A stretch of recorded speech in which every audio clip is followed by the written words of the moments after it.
We are blasting off here on this beautiful Thursday morning. It is Thursday, 9 a.m., and you know what that means. It is time for OpenCV Live episode 181, if you can believe it. And we've got Joseph Nelson here. Wow. We've got Joseph Nelson here once again. No relation, but a good friend, I dare say. And welcome everybody to OpenCV Live. Please, as you join, as is tradition, please let us know where you are joining from in the chat, wherever you're watching here. We are live on, YouTube, Twitch. We're live on Facebook for some reason. And we're also, of course, on Zoom and LinkedIn. Please drop a note in the chat wherever you're watching, telling us where you're coming from. I am, of course, coming to you from beautiful, fragrant Soma in downtown San Francisco, California. It is unseasonable warm, or I guess finally seasonable warm. Summertime has come to San Francisco for the 3 or 4 weeks a year that we get temperatures above 72 degrees. Joseph, our guest, where are you joining us from today, buddy? I'm in San Francisco. I'm maybe 10 blocks away from where you are, over at our office near Union Square. Yeah, spitting distance if you really, tried. And our stalwart host, Dr. Satya Malik, where are you joining us from, Doc? From sunny San Diego, as always. So it's a beautiful weather here.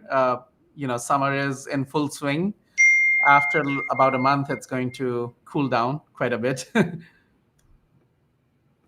Yes, indeed. Who was that ding noise? Was that you, Joseph? Party foul. Yeah. Thank you.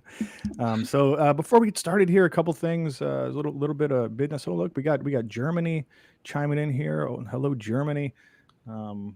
Over on Zoom, we've got Odessa, Texas, El Paso, Texas. Wow, Texas showing up hard for the show today. Siberia, we've got Carlos Gonzalez Riviera says, what's up, Nelson? We've met before. We've got Moscow, we've got Cameroon, we've got Belgium. Please, I hope we don't get censored on YouTube for that. Belgium. Rhode Island, Estonia. We've got Turkey over on YouTube as well, or Turkey. We've got Kenya over on YouTube too. We're going to go ahead and drop the link here before we get started with this conversation about RF-DETR, or for the Germans out there, RF-DETR. We'll drop the link. It's github.com/roboflow/RF-DETR. You can find that. I will actually throw up a QR code on the screen here in a little bit, but please let us know where you're joining from. We love to see the global OpenCV audience chiming in the morning. We've got Paris, France over on the YouTubes. Love to see it, folks. One of the things we're trying to do here on OpenCV is goose the numbers over on our Twitch channel. They recently changed up the stuff that for you to hit the monetization thresholds, and so we're trying to hit those numbers on Twitch as another small revenue stream for the Open Source Vision Foundation, where every little bit counts, I think is our motto. Is that right, Doc? Right. A coffee here, a coffee there, and suddenly you're a billionaire. Yeah. Hey, wow. Did you just come up with that? That's a good one. I just came up with that. Hello, Palm Beach. Hello, Bolivia. Hello, Philadelphia, PA, the home of hardcore professional wrestling. And Carlos says, good morning, guys. Greetings from the hottest place on earth, Baja. Baja, California has been absurdly hot. I hear about it on a daily basis. And a quick shout out to Hilda, whose air conditioner is broken in this heat wave. I hope it gets fixed with the quickness, because I will be visiting in a couple of weeks. So I think, Doc, now is as good a time as any for us to get started. Let me go ahead and hide our stuff, and I'll spotlight you here. Take it away. Hello, everybody. Welcome to OpenCV Live. And today we have with us Joseph Nelson, who is a longtime friend of the show. And he's been on the show a lot of times. Every time he comes in, he brings in a lot of value. Joseph is the CEO of Roboflow. And Roboflow has been a gift to the open source community. Recently, they came up with RF-DETR, which is the state-of-the-art object detector based on the transformer architecture. It is a development on top of the DETR architecture, but better. So I'm very excited about this because I personally want to learn more about RF-DETR, and also our team has been experimenting with it. So I know a little bit about it, but I want to know it directly from Joseph Nelson. As always with us is Phil Nelson, and the two Nelsons are not related. In fact, they are from two different states. Phil produces the show. He's the director of content and creative at OpenCV. And if anything goes wrong, it is his fault. Hi, Phil.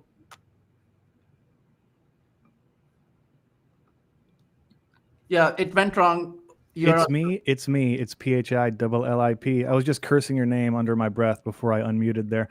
Yes, of course, Joseph Nelson is from Iowa, and I am from the state of confusion. It's PHILLIP, your co-host with the co-most, the second banana who's second to none. I'm also your plus one and only. My good friends here on OpenCV Live know it's Mr. Nelson if you're nasty, but you can call me Phil, and I'm here to remind you of a few things we do on every single episode of this here program. The first of which is a giveaway to you in the audience. Stay tuned, and later on in the episode, I will be asking a trivia question based on the presentation by our illustrious guest, the other Nelson.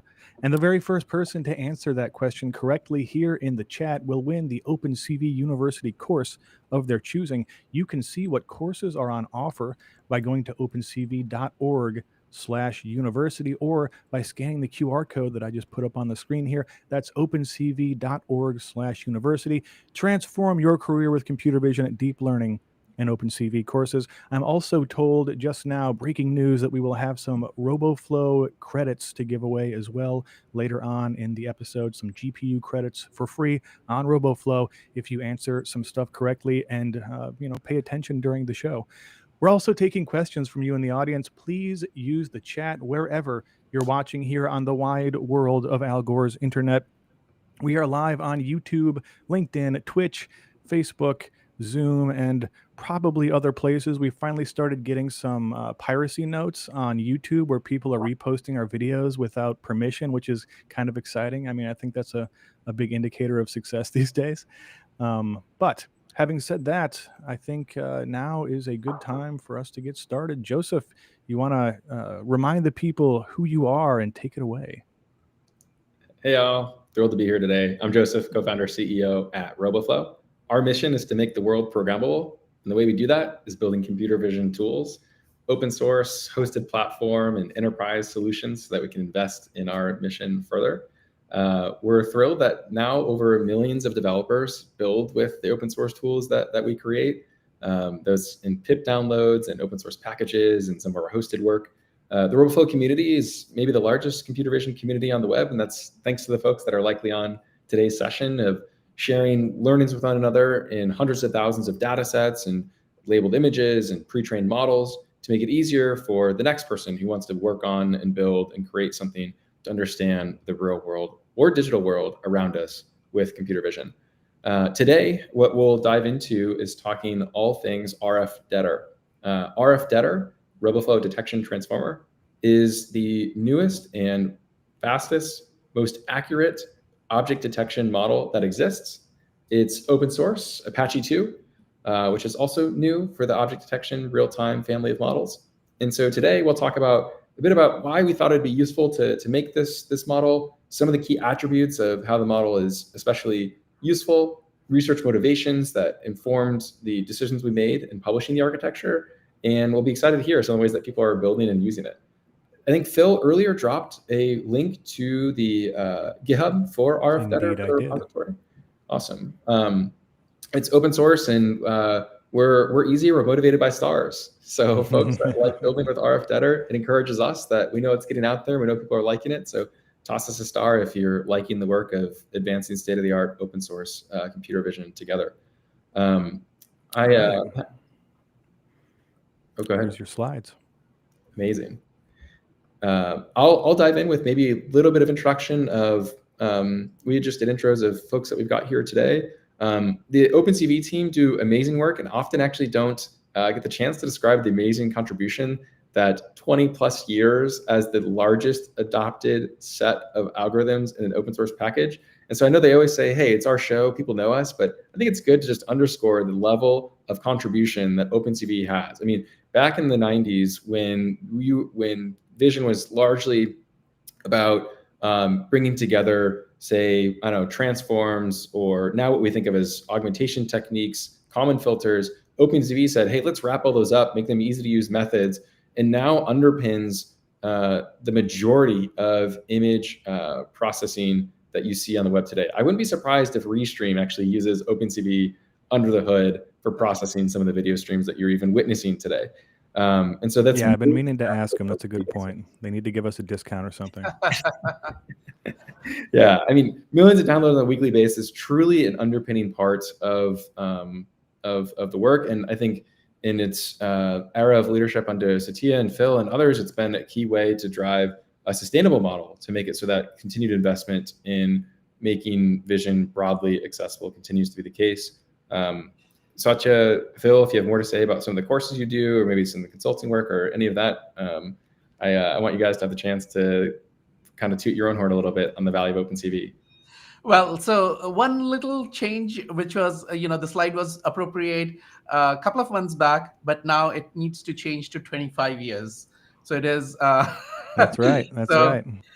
This June, we actually crossed the 25 years mark. So OpenCV was released in June of 2020 at CVPR.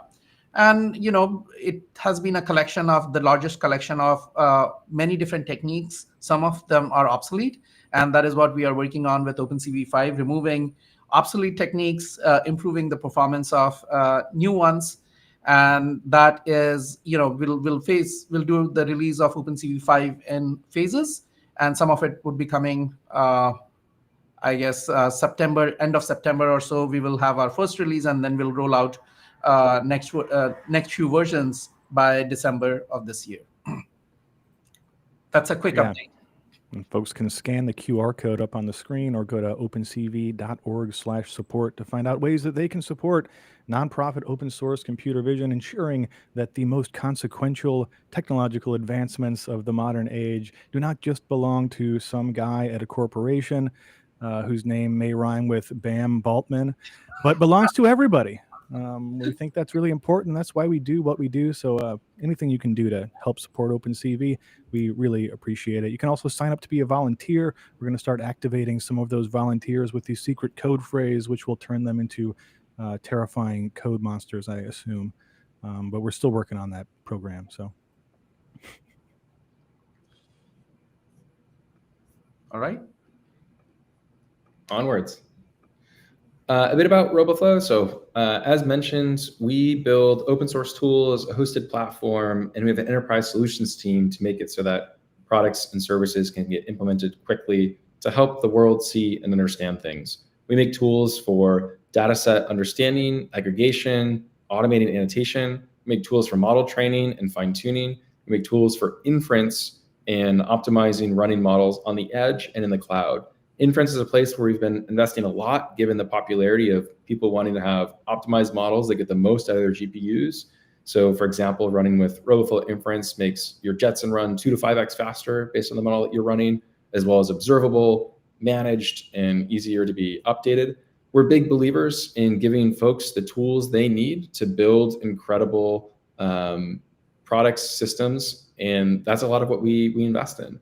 We're an AI first company that thought AI was important maybe even before the world. Like, we're a pre-ChatGPT AI business, which has allowed us to continue to invest in knowing where the state of play is going and kind of solve problems, not just because it says AI on the tin, but because it solves real problems that users have out in the real world with their businesses. So that's all sorts of stuff. I mean, people doing things like roof damage estimation, or running models on their drones, or doing instant replay at popular sporting events, or measuring plant health, accelerating research for finding cures to cancer, identifying gas leaks, improving energy production, cataloging inventory, making sure your products and services show up where they should when you press buy online. All of these are things that Roboflow has some tiny hand powering under the hood. And a lot of that is the result of the community that continue to see, build, and show all the ways computer vision is impactful. That's part of why we also do so much of our work in open source. That's both open source repositories, but also RoboFlow Universe, which is the largest place of finding computer vision data sets and pre-trained models, and increasingly workflows. That is like a model plus maybe the ability to text someone with Twilio or send you an email or an ensemble of models. And in total, Universe has grown to really millions of images and hundreds of thousands of data sets and hundreds of thousands of pre-trained models, thanks to this community. Some of our open source work that's particularly popular before we deep dive into the model section is Supervision, which is a package that is sort of like the Swiss Army knife of utils for computer vision, and continues to grow. Let's see if I can swap tabs. Nice, I can. So that's an outdated screenshot. I kind of buried the lead, but we continue to see the community find a lot of value in supervision as it continues to grow and get adopted. It's that red line, and PyTorch Vision is the blue, just for a sense of scale. And that's across also some of the other open source packages. We've recently released trackers, which is used for tracking objects once you have detections. What we've done is we've seen that there's some algorithms that weren't necessarily as commercially permissive or open source, and we re-implemented them clean room style, meaning that the code can be used in commercial contexts as an open source package, which is, I think, a huge common thing people want to do once you have a given model output. You want to follow and validate, whether it's like a soccer player or a ball in the air.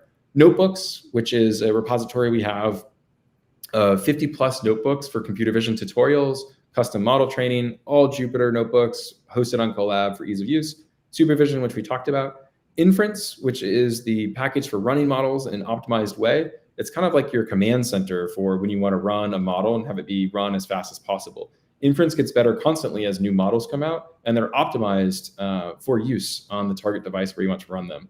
In Maestro, which is a VLM fine-tuning library that we have released.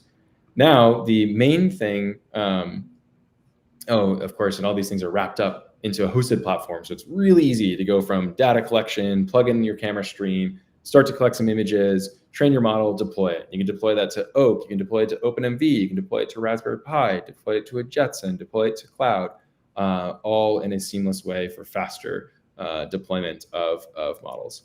Now, the thing that we want to talk about today is RF-DETR, Roboflow Detection Transformer. So I alluded to this at the start.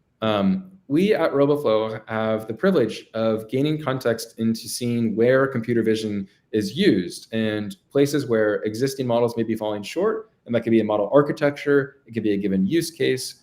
And what we continue to see is that having small models that hackers can use and have available on your own machines for your own training and your own deployment is extremely valuable, as well as having models that can run on the edge for real-time environments. They could be like on a factory line or on a video observation or something that you just want to have a small footprint for like mobile devices. And when a lot of companies are going big and saying, hey, we're building the biggest data centers possible and consuming the most compute to have these massive scale models, which has its own form of benefits, we're almost swerving and saying, hey, there's actually a ton of usage of folks that need models that they can run locally and have on constrained compute environments. And a lot of those models tend to be computer vision models because you want to observe the world. And maybe you want to run where there's not internet. You want to run offline. You want to run real time. So real time task specific models are a huge, huge piece in the overall puzzle of realizing the value of AI. In realizing that, we saw that there's this continued growth and progress of CNNs, YOLO models, MobileNet, and then at the same time, transform-based architectures. And we kind of wondered and said, hey, what would it look like if we built a model the RoboFlow way? We built a model that's open source, that people can use and build it, that it's easy to use, that it's fine-tunable by default, and that it's the best in the world. And that's what we did. We sought out to do it, and we released the first version of RF-DETR in April of this year. And then just last month, we introduced 3 new model sizes, nano, medium, or nano, small, and medium. We'll have large and XL coming soon, spoiler alert. And so nano, small, and medium model sizes for easily deploying a model on the edge for real-time performance. Now, when we say state of the art, what do we mean, and how do we assess that, and how do we know the evals? Well, the way that we assess models today as a computer vision community tends to be on a host of data sets. The COCO data set is one, which is a data set from 2014 to 2017, maintained by Microsoft of 80 classes across various object types. And COCO is a common way to assess like the accuracy.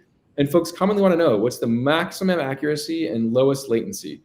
Now, I don't think COCO is actually the best way to assess models anymore, and I'll talk a bit about that, though it's at least one way by which people are aware of measuring the quality of a given model. So here on the right, you have one of these Pareto graphs, which on the x-axis, you have the latency, meaning how long does an inference from the model take? And on the y-axis, you have the accuracy, meaning how accurate in mean average precision, that is the bounding box of the predicted region versus the ground truth, is a given model. So the best place to be in this graph is the upper left. And you see here a few different Pareto graphs. So here you have a model from the YOLO-V11 family. Here you have a couple of transformer-based architectures with LW-DETR and Define. And then here you have RF-DETR, which performs the fastest and most accurately on this given benchmark. Now, the other benchmark that I think is incredibly important, and perhaps even more important than COCO, is where models are being used in the real world. Meaning, while COCO is common objects in context, we as computer vision practitioners often use models in, like to say, maybe uncommon contexts, like aerial views from drones, or we have folks that are building robots for underwater use in the ocean to remove plastics out of the ocean. Or you have models that are doing medical imagery or document processing. And these aren't represented in the COCO data set, but they are represented in the world and the way people are using computer vision. And so the way we know they're represented is they're from the open source community, folks that are publishing and saying, hey, I want to advance state-of-the-art computer vision. And so we introduced a benchmark called RF-100VL, RoboFlow 100 Vision Language. And RF-100VL is a basket of 100 data sets across novel domains, medical, industrial. We have one category called flora fauna, which is like animals and plants and natural life. And doing well on RF-100VL means that a model does well in real world contexts. That's going to adapt well to the problems that you probably want to solve and use it for. And so when we optimize models, we think about RF-100VL because it's a natural sample of how computer vision is truly being used in the real world for object detection tasks. And so on RF-100VL, you can see here we benchmarked YOLO-V11, Define, and LW-DETR, and it's a good measure of transferability. One other interesting note that you may notice is the transferability of LW-DETR actually might be better than that of Define. You see here the blue line Define on COCO versus on RF-100VL, which may imply that that model may be overfit to COCO compared to real-world adaptability. This is an example of why it's important to benchmark models in the context where you anticipate using them. We're proud that RF-DETR is not only the best on COCO, but probably more importantly, the best on RF-100VL, that is how models are used out in the real world. And it's the fastest too. Now, sort of an interesting note here is the LW-DETR model and Define model, these models are trained by massive companies, so like Alibaba and companies with massive GPU resources and research universities. And one thing we're really proud of is that like a tiny team with a determined effort can advance state-of-the-art computer vision for the whole world and then share those capabilities so that anyone in the world can use and adapt and deploy the model. So this is the performance of RF-DETR. I'll pause here, of course, because I think it'll be good to have some discussion before we dive into what research motivations underpin the success and introduction of a model like RoboFlow DETR. What is the quick question? What is the can people hear me? Yes. Okay, great. So what is the size of the RF-VL data set compared to the COCO data set? So the COCO data set, I need to remember roughly how many images COCO is. RF-100VL is about 160K images across the basket of 100 open source data sets. It's like 1.3 million annotations. Yeah. COCO, I think, is around 200K. I need to fact check myself. Images in Coco maybe. Or is it 400K? Let's see. Yeah. Okay, the training set for Coco 2017 is 118K images. I thought it was bigger. Yes, I thought it was bigger too. But yeah, so it's the point is similar orders of magnitude between these data sets. But variety is much larger. That's great. Yeah. Yeah, I've got a quick question from the chat before you continue here, which is it a challenge to do quantization with RF-DETR? No. RF-DETR can be quantized similar to other models, like 8-bit quantization. We haven't run as many of these experiments yet for like what's the performance degradation relative to the speed up and accuracy of quantization, though it's something that we certainly want to introduce to make it even easier for quantization. But short answer, there's nothing that prevents RF-DETR from being quantized aside from devoting the effort to having that done yet. And one of the things of building open source is we certainly aim to take down as much as we can as a team. Though perhaps there's folks out there that have already created and quantized models, and we'll look for those PRs. Yeah, right on. That's awesome. Any questions from you? Other questions from you, Satya? Well, speed-wise, also, I'm seeing that it is pretty solid, right? So one of the problems with one of the problems with the original DETR model, right, was first of all, it did not hit training, for example, was tougher on that, right? The convergence was slower and things like that. Are some of those issues fixed in RF? Yeah, this kind of underscores maybe the research motivations for RF-DETR. The core idea is if you look at language as inspiration, transformers have done a really good job of using large-scale pre-training to maintain model context to work kind of zero-shot or multi-shot or with minimal fine-tuning in a given domain. Meaning, like, if we have a large corpus of text that we've already trained on, and then we use a model that's been trained on all that text, a model can already give cogent results in the context of that text. We thought a similar thing could live in vision, meaning if you do large pre-training on a data set like Objects 365, could that model maintain downstream transferability? Meaning the things that it learned about the objects from Objects 365, would that be indicative of how we would expect that model to perform in other domains and downstream problems? And the answer is yes. This is one of the reasons why transformer-based architectures are beating CNN-based architectures on benchmarks across the board, is they do a much better job of incorporating large pre-trained context. So one of the things that we do when we trained RF-DETR and released it is we did a large pre-training on Objects 365, and we use a Dino V2 backbone, which maintains that pre-trained context, and then the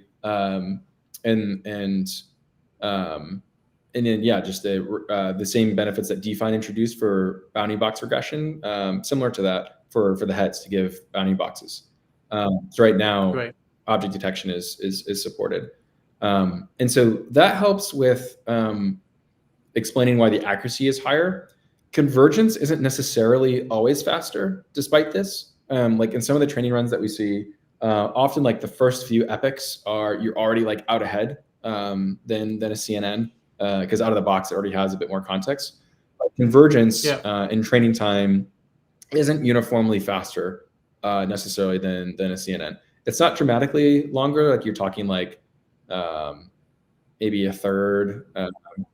So I was not expecting it to be faster compared to CNNs, but compared to DETR, for example, right? The original. And importantly, one. Sorry, what I'm talking about here with speed is the training speed. The input speed is still faster. Yeah. Okay.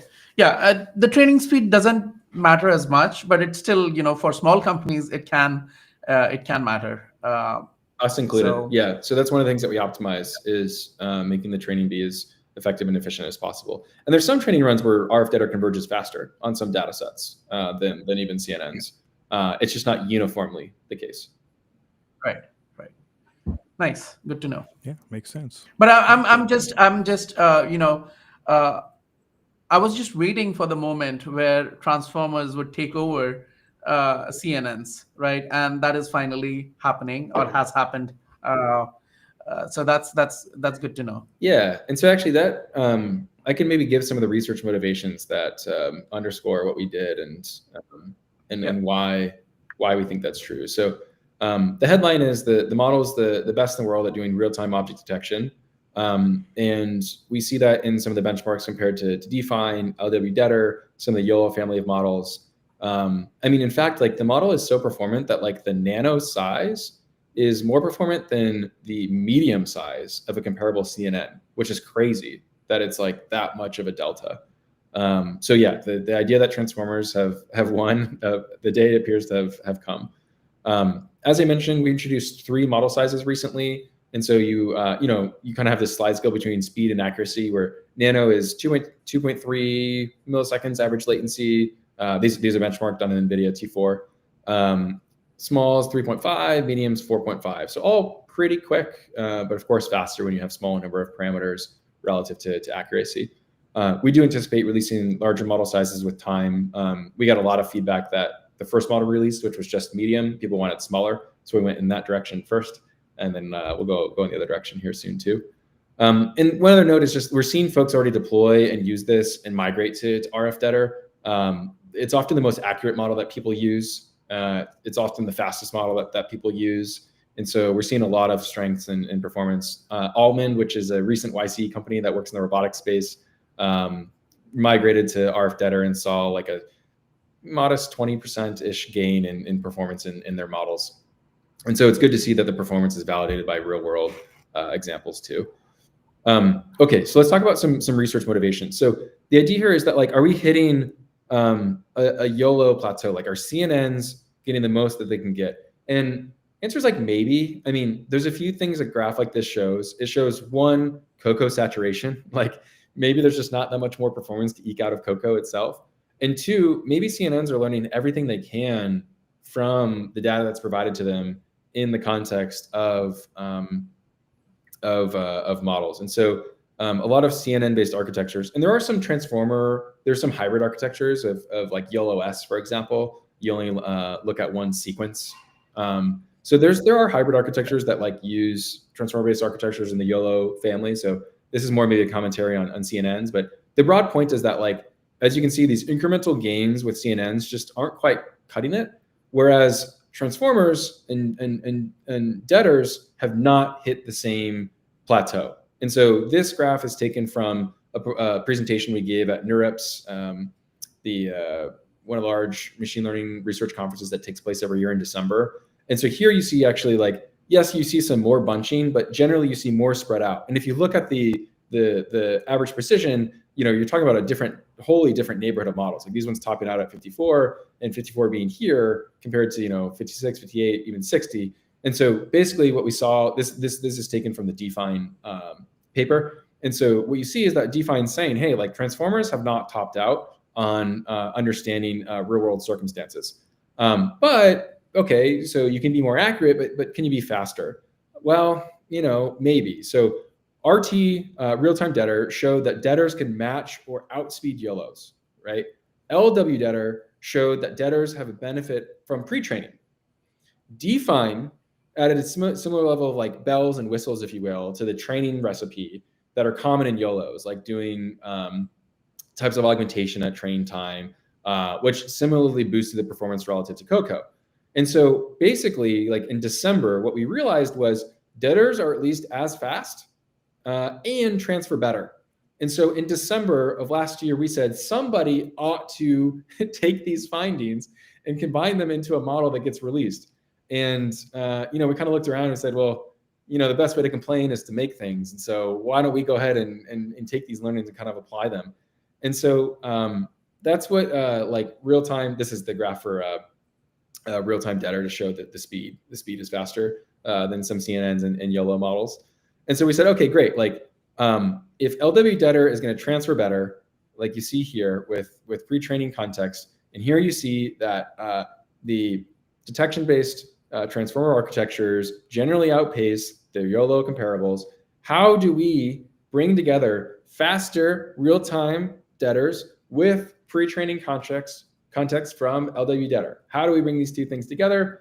The answer is you release a model that brings those capabilities into a single unified architecture, which is RF-DETR. Before talking a bit about maybe the specifics of the RF-DETR architecture, a quick note on Define, which used deformable attention and showed some of the training recipes for improvement in model performance. And you see that in the average precision that shows up.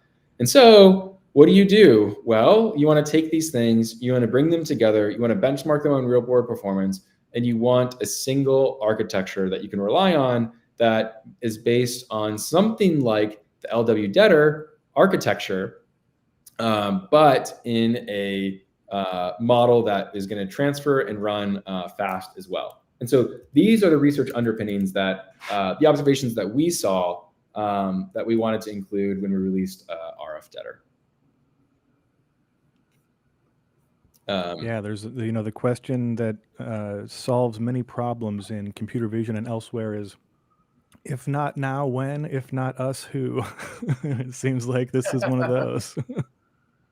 I see in the chat. So LW stands for lightweight DETR, lightweight detection transformer. So RF-DETR, we were based on the gains and stand on the shoulders of giants, as is common with open source and improving model capabilities. And so the architecture is similar to what you see in LW-DETR and deformable attention. And so we did that and added a bounding box regressor predictions and did a large-scale pre-training recipe on O365, Dino V2 backbone, and continue to see state-of-the-art. And out the other side comes state-of-the-art performance. So that's been something that I'll maybe switch tabs and show. One of the things that's been pretty exciting about that is folks like Jan LeCun, who leads, he's one of the chief AI scientists or the chief AI scientist at Meta, called out that, for example, he sees RF-DETR, which uses Dino V2, which is a model from the Meta team, as a pre-trained encoder, plus multi-scale DETR architecture equals SOTA on fast object detection, which was awesome and encouraging to see. Or some other folks saying that they've been seeing RF-DETR be even better for even industrial use cases, which is sort of the thing that we've been talking about of the in-domain examples is where you really are going to see things shine for like custom types of examples. So that's been the hypothesis. And that hypothesis seems to be one that is bearing out. That's awesome. We talked a bit about the eval side of things, just to maybe show, not tell, what we say when we mean like vision has long tails. Like the RF 100 VL paper and eval, like you have things like wheat heads from like that Kaggle data set once upon a time to billiards, like overhead pool table games, to like novel documents, to infrared images of power infrastructure, which these are the other type of transformer, to overhead view of animals and flora fauna that we like to say, to aerial ships, to things and other, which is like pills, grocery products, video game characters, buoys. Basically, the world is very, very complex, and to model that world, we want to have the similar complexity. So this is sort of that validation. And what we see, by the way, is that RF-100 VL, we also assess zero-shot performance of models, because whenever you publish a new model, you need to think about like, hey, could I just use an existing large scale? Like, at what point can we just use a pre-trained model for my context without any fine-tuning? We're getting closer to that point. We're not quite there, and certainly not there for real-time performance.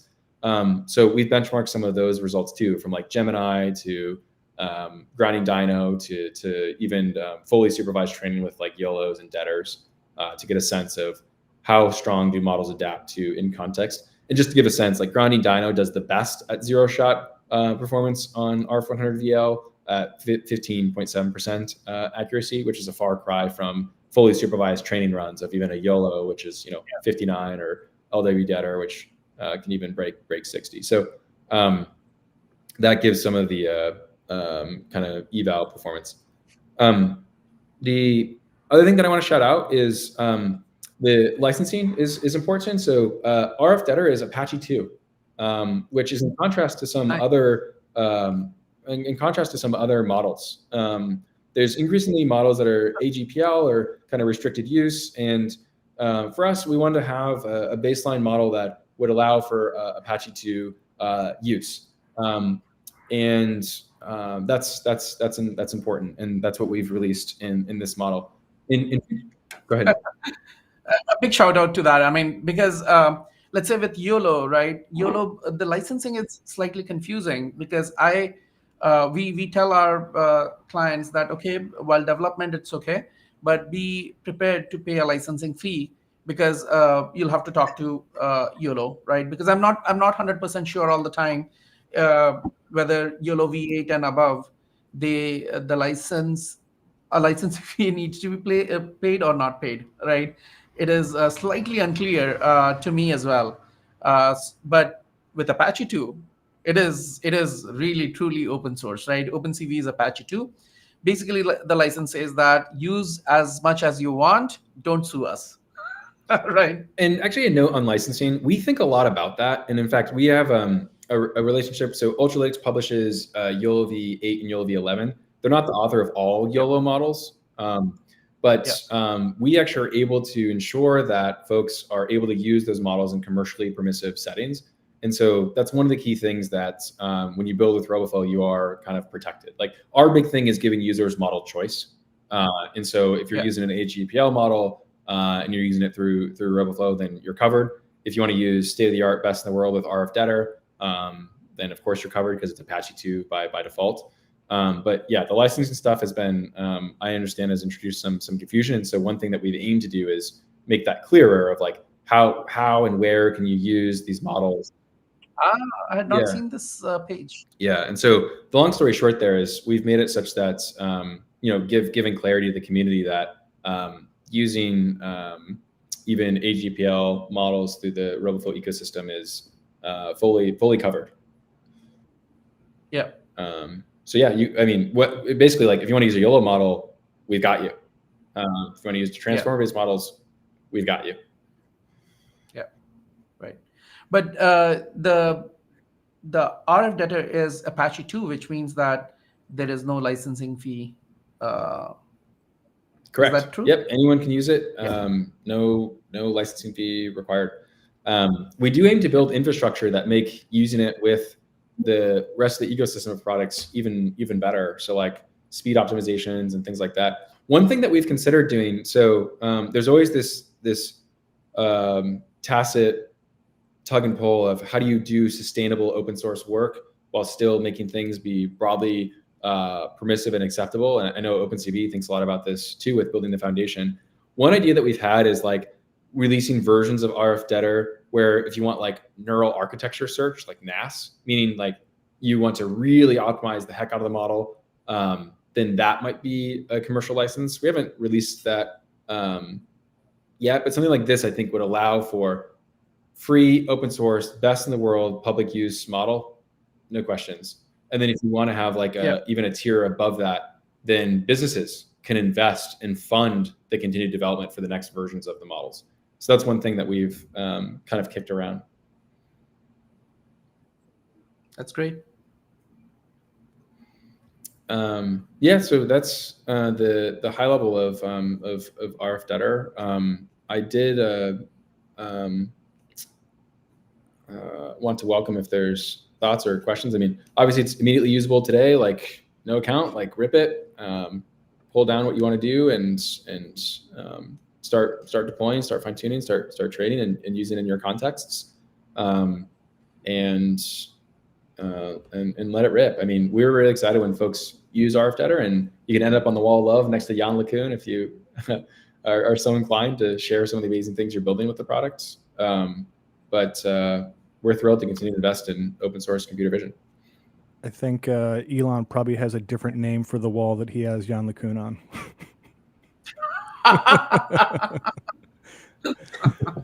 Yeah, we'll get to questions here in just a sec. Please post your questions if you're watching on Zoom. Use the Zoom Q&A button, of course. If you're watching elsewhere, you can use the chat wherever you're watching. That's YouTube, Twitch, Facebook, and LinkedIn Live. We hit, it looks like about 180 peak live viewers for this episode, and they've been pretty Wow. solid the whole time. So I guess they like you, Joseph. You haven't lost it, buddy. Now is the time that we're going to do our trivia giveaway. Everyone's second favorite part of the show. I think the favorite part is, of course, when I put pictures of cute animals on the screen. But if you're just joining us for the first time, or you need a reminder, one of the things we do on this here program is give away something to you in the audience. We've got a couple of things to give away here, actually. Joseph, do you want to let people know what the RoboFlow prize will be for today's trivia? Yeah, anyone that wants to, or anyone that gets the question right that Phil's about to ask, will have full year basic of using RoboFlow in production for training and deploying your own RoboFlow detection transformer models. And so we'll follow up separately and get you all the code to redeem it. Yeah, that is some value right there, folks. Never say we never done nothing for you, okay? Here on OpenCV Live. So the way this works is I'm going to ask a trivia question based on the presentation here today, and the very first person to answer that question correctly across all of our different channels and platforms will win the OpenCV University course of their choosing, as well as a RoboFlow 1 year of RoboFlow in production, which is that's serious business, folks. We really appreciate it, Joseph. Thanks so much to the homies at RoboFlow. In fact, today's episode is brought to you by RoboFlow.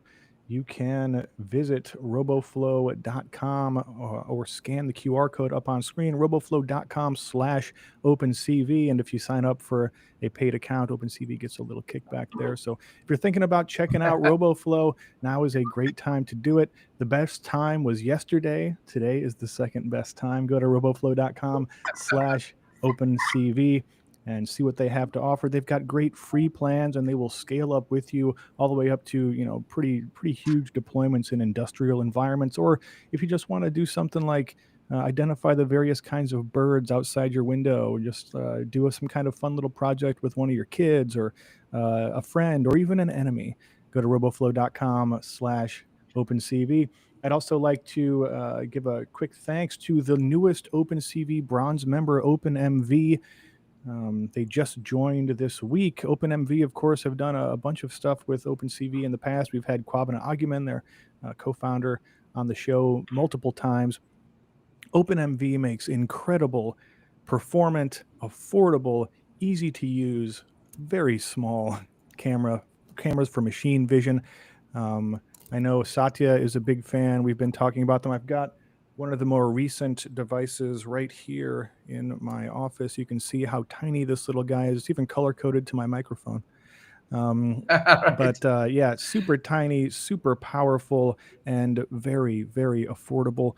Go to openmv.io or scan the QR code up on your screen right there to check out the nicest vision modules I think anybody is making out there today for hobbyists and for folks that have very specific goals for their projects. Huge shout out to OpenMV.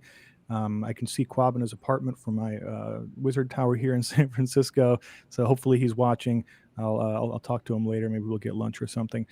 Welcome to the new OpenCV bronze member, OpenMV. If you would like to become an OpenCV member, you can do so by going to opencv.org/support. OpenCV is a nonprofit organization that releases open source software, and we depend on the support of people just like you, especially if you work for a large company and maybe they do donation matching. If you want to give OpenCV $100, maybe your company will make that $200. You can go to opencv.org/support, scan the QR code here. I just put up on the screen as well. That's opencv.org/support.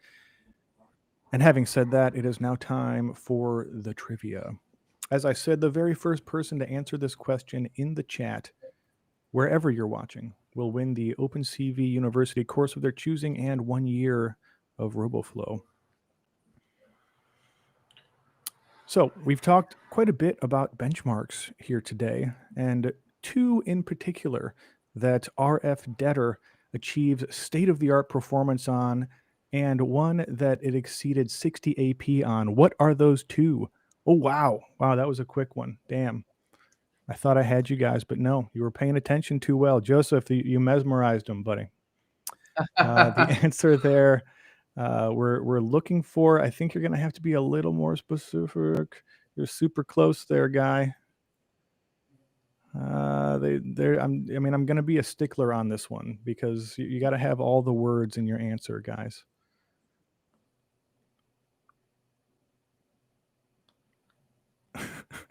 There we go. I don't know. I'm gonna have to go to the judges on this one. Let me pull everybody back up on the screen here.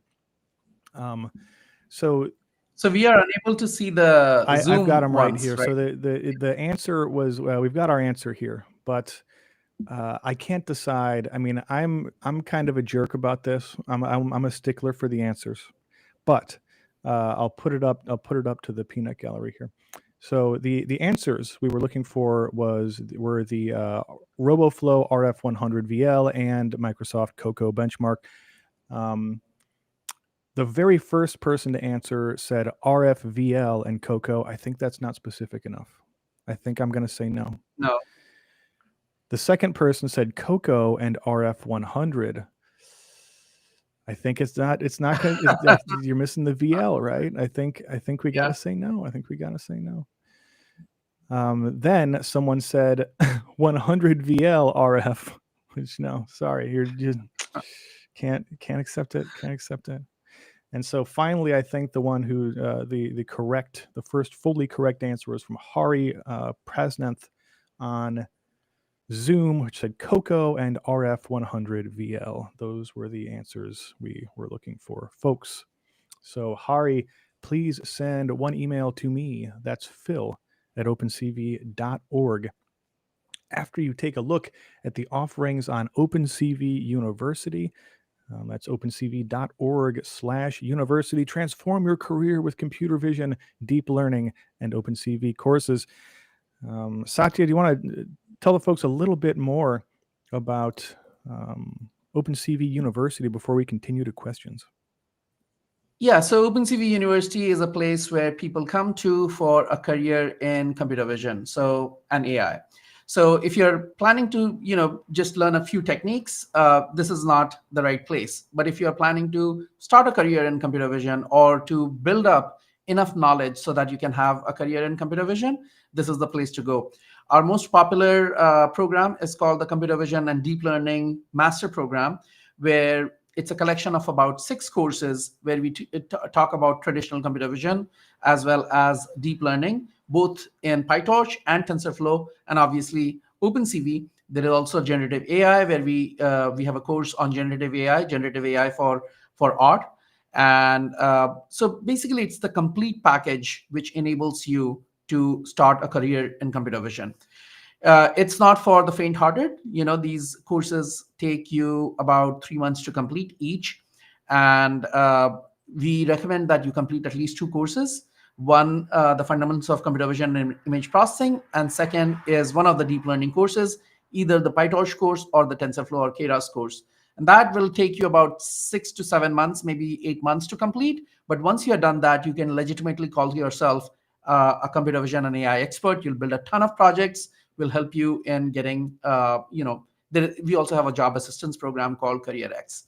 So that's the short introduction about OpenCV University. So please head out to opencv.org/university to know further details. We also have people, if there is a chat bot, if you chat with it, immediately you will be connected to one of our salespeople who would walk you through the process, right? They will walk you through what the whole packages, and if you have any questions, they can answer you right there. So the chatbot is just a mechanism for us to get in touch with you. You are not talking with AI, you'll be talking with a real person. Yeah, right on. Thank you for that. Yeah, so some slight confusion in the chat about the who won the today's giveaway, but I assure you, it was indeed Hari on Zoom.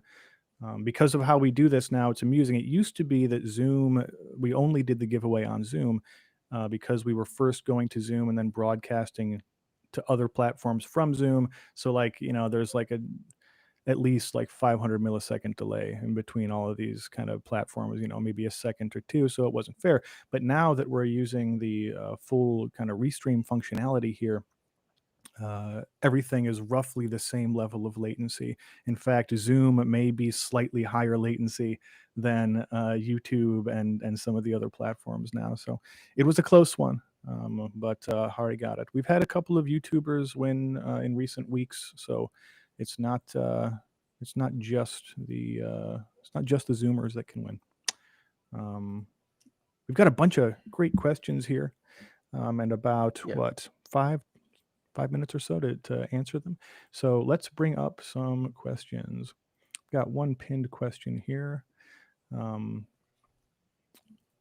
So over on LinkedIn, what kind of annotation does RF-DETR support for custom training? Right now, RF-DETR is for object detection, so bounding boxes. We have heard that feedback for instance segmentation is particularly popular, so that's certainly on the roadmap. And it seems like potentially key points and classification heads might be popular as well. The first one that we'll probably do is instance segmentation. Right now, bounding boxes and object detection is what's released. Okay, sounds good. What else have we got here? So some questions about some of the new hotness topics here. Like, for example, is there some sort of MCP client out there for RF-DETR? Not yet. We've thought about building an MCP for interacting with Roboflow platform. So you could basically say like, hey, I want a model that is going to detect things and maybe send me a text or do an ensemble of models or create a data set and train a model for me. And we've considered releasing those things and exposing them through an MCP server. I think one of the ways that we're first going to do this is in our Workflows product. Workflows is almost like a front end for building model inference. And you can basically kind of stitch together nodes, stitch together multiple models, or have models connect to, maybe you want to push to a Postgres database or push to some alert system. Workflows facilitates building those pipelines. And right now we've kind of got like a Workflows AI agent that operates similar to like the features and functionalities of an MCP server, except for a human instead of an agent. But an MCP server is something that we've contemplated adding to the core platform, and that would include the ability to add RF-DETR to these things. There's no imminent plans for that. We're trying to figure out like how do folks want to use it, and where would you want to interact with the MCP server for Roboflow. So whomever sent that question, I'd love to learn more about what you're aiming to do with an MCP server. I'm just joseph@roboflow.com, and I'd love to hear the feedback so we can scope how we might build an MCP server most effectively. Thanks for that. We've also got here over on Zoom, Ho74 on Zoom asks, does latency depend on the confidence of inference in some of these figures we've seen, like accuracy versus latency and stuff? Does that depend on like how you're doing this? No, and actually that brings up a really, really good point. So something that transformer-based architectures like RF-DETR do not rely on, that CNN-based architectures like YOLO's do rely on, is NMS, neural maximal suppression, which basically is a technique where if a model produces lots of bounding boxes, how do you choose the best bounding boxes of the candidate proposals? And doing that function is time-consuming. And CNNs in YOLO-based architectures actually have NMS required in their in their runtime. And actually in the benchmarks that are posted, sometimes don't include that NMS, which makes the models look faster than they actually are in production, because you need to use NMS plus the model. So the LW-DETR paper was the first to actually discover this and introduce this idea of what's called total latency, which is total model latency, which is the model plus, if the model needs it, NMS on or off. So LW-DETR and RF-DETR do not need NMS, so total latency is just model latency. But CNN models and YOLO architectures do need model output and NMS, so total latency includes those. So it's basically another way of saying, like, what is the latency for actually using the model in a production context? And when you include NMS, DETRs are even more performant. And in those examples, the confidence and number of boxes that are produced, NMS is an expensive operation. I think it's N squared. So not only expensive, it's also very messy, right? In the sense that you have this nice convolutional layers, and everything is nice, and you're training it in a nice way. It's all easy, but then you put this ugly NMS, non-maximum suppression, in the end, and it's basically a bunch of rules, right? So you're breaking the whole theory, right, of that. Oh, it is end-to-end trainable, and then but by putting this thing in the end, which makes it kind of ugly. It is sort of, most NMS algorithms are sort of handcrafted, right? They are not based on the data itself. So the transformer architecture, it bypasses that NMS step, where you're not doing that ugly thing in the end. So it may not be very apparent to the user, but that step is expensive. Yeah. So that's one thing that, like, in the benchmarks you don't always see, is that those benchmarks don't always include NMS. And so look for total latency to get a real full picture. And yeah, the DETR-based architectures are NMS free, which ends up giving you a kind of for free increase in speed. Thank you for that detailed answer there. We've got a couple more good questions here in the YouTube and Zoom, so I'll bring these up real quick. Can I ask one more question? Go ahead, Is there a research paper associated with RF-DETR? Is it coming, or is it already there, archive paper or something? Yeah. Okay. We prioritize getting the model out before the paper, though we are publishing a paper which will detail a lot of these architecture decisions with clarity, which is different than actually some other recent releases that don't have papers. So that'll make it even easier for seeing the performance gains. That's perfect, because I would love to read it, not just read it, but also to teach it to people, right? What's inside. We should do a course. We should do a course on, like, the interworkings of how transformers surpassed in computer vision. Yeah. Synergy, Lemon. Yeah, and it could be a short 3-4 hour course, right? Cool. Synergy. It's bigger than all of us, as Jack Donaghy would say. GP2 asks, does RF-DETR support oriented bounding boxes? RoboFlow supports these via polygon annotation for other models. Not yet. So RF-DETR right now is just object detection, so just bounding boxes. We'll soon have instance segmentation, probably. That seems to be the most popular request. And the way I would do an oriented bounding box would likely be with the segmentation head as well. So the answer is no, not today, but soon, if that's a thing that community really, really want. Yeah, right on. And we got a couple of questions also about segmentation. I know, I think a couple episodes ago when we had you on the show, we talked a bit about Meta's work in semantic segmentation. Over on LinkedIn, we've got when will we see RF-DETR in instance segmentation? Yeah, that's great.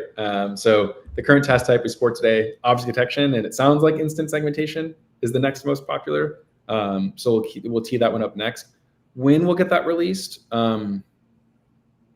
research is hard to forecast perfectly, maybe 4-ish weeks. Though don't get mad at us if we end up taking a bit more time to get some of the.